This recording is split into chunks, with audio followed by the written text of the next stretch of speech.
Ассалаумағалейкум, қадірлі телекөрермендер, эфирде кезекші бөлім бағдарламасы. Облыстық ішкі істер департаменті өзіндік қауіпсіздік басқармасы өткен жылдың жұмысын қорытындылады. Аталмыш басқармаға бір жыл ішінде полиция қызметкерлерінің үстінен 320 арыз шағым түскен. Олардың барлығы тексеріліп, нәтижесінде қылмыс құрамы бар бірқатар деректер анықталды. 14 полиция қызметкерінің үстінен 11 қылмыстық іс қозғалды. Арыз шағымның қай басқарма қызметкерлерінің үстінен көп түсетіні жөнінде нақты мәлімет алу қиын. Себебі қызметтік тексерулер өзіндік қауіпсіздік басқармасымен құпия жүргізіледі. Өткен жылы азаматтар көбіне жол сақшылары, жаяу патруль, кезекші инспекторлардың үстінен көп арызданған. Полицейлердің үстерінен қозғалған қылмыстық істердің арасында қызмет бабын асыра пайдалану, пара алу, адамдарды ұрып соғу сияқты істер көп. Осындай істің бірі 2007 жылы желтоқсан айында қаралып, сот үкімі шығарылды. Ақтау қалалық ішкі істер басқармасы медициналық айықтырғыш бөлімінің полиция қызметкері Ерлан Қамбаровтың үстінен қылмыстық кодекстің 179 және 103 баптары бойынша қылмыстық іс қозғалған болатын. Ол қалай болған жаңа өзінің жұмыс бабын асыра пайдаланып, азамат екі қаланың тұрғынын парус кафесінің айналасынан алып кетіп, далаға апарып ұрып соғып, жан қалтасындағы сотовый телефонын, ұялы телефонын тартып алған, сосын және де ақшасын тартып алған, сосын біреуін ұрып соғып больницаға түскен. Сол бойынша бізге шағымданып келген азаматшаның арызы қаралып, шұғыл іздестіру шараларының ішінде бір айдан кейін біздің қызметкер екені анықталып, сол сотқа жіберіліп, қазір 9 жыл бас бостандығынан айырылғандығы жөнінде соттың үкімі шықты. Өткен жылы ішкі істер департаменті қызметкерлері арасында пара алу фактісіне қатысты 3 дерек анықталды. Сыбайлас жемқорлықпен күрес бағытында, яғни пара алуға қатысты қылмыс бойынша 2 тергеуші қолға түсті.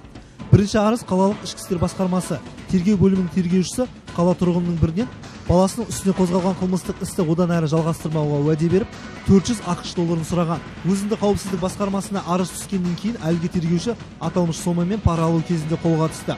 Дәл осындай екінші факті Жаңаөзен қалалық ішкі істер бөлімінің тергеушісі күдіктінің бірінен 5000 доллар сұраған. Бұл да қылмыстық істі тоқтатуға қатысты болған іс. Бір қызығы, бұл жерде тағы бір полиция қызметкерінің қатысы болған. Екеулеп олжа табуды көздеген олардың заңсыз іс әрекеттеріне тосқауыл қойылды. Шұғыл істер әрекеттер жүргізіліп, соған біздің қызметкерлер Жаңаөзен қаласына барып, сол жерде құпия жұмыстар жасалған әрекетінде ол сол пара алып жатқан жерінен ұсталып, және де сол жердің тағы бір қызметкерінің үстінен іс қозғалды. Ол жаңа пара алып, соған көмектескен үшін. Сол бойынша 2 пара алу жөнінде 311-дің 4-ші бабымен іс қозғалып, бүгінгінде екеуі де біреу Ақтау қалалық сотына, екіншісі Жаңаөзен қалалық сотына жолданды қазір. Қазір енді олар стадия қаралады, енді осы бір ай жарым жобасында, бір айдың ішінде қаралып, шешім қабылдану керек. Өзіндік қауіпсіздік басқармасы қызметкерлері қызметтік тексерулерді көбіне көп мына бағытта жүргізеді.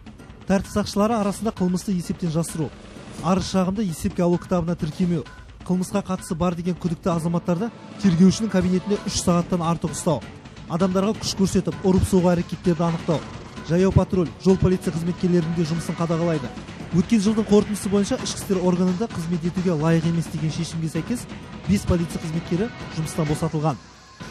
Біреудің арыз шағымын алынбайды деген сияқты басқа да нелер жөнінен біздер мысалға биыл 9 адамға, не барлығы 20 адамға шара қолданылып, оларға жаңағы оның 5-еуі жұмыстан шығарылды.